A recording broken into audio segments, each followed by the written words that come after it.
இன்றைக்கி நம்ம சேனலில் பார்க்க போகிறது பலாப்பழ கேசரி. அதுக்கு ஒரு பேனில் கொஞ்சம் நெய் விட்டு முந்திரி திராட்சையை வறுத்து எடுத்துக்கணும்.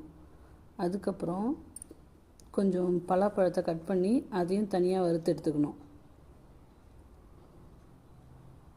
ஒரு கப்பு கோதுமை ரவை எடுத்துருக்கேன் நான் பலாப்பழ கேசரிக்கு, அதையும் கொஞ்சம் வறுத்து எடுத்துக்கிறோம்.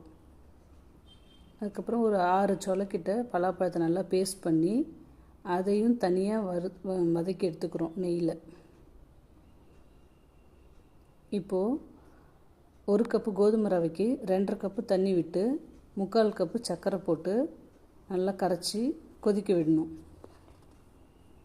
இது நல்லா கொதித்த உடனே கோதுமை ரவையை கொஞ்சம் கொஞ்சமாக சேர்த்து சிம்மில் தீயை வச்சு கிளறி விட்டுகிட்டே இருக்கணும். அதுக்கப்புறம் கோதுமை ரவை 3/4 பாகம் வெந்ததுக்கப்புறம் பலாப்பழத்தையும் பலாப்பழ பேஸ்ட்டையும் போட்டு நல்லா கலந்து விட்டு மூடி வச்சிடணும்.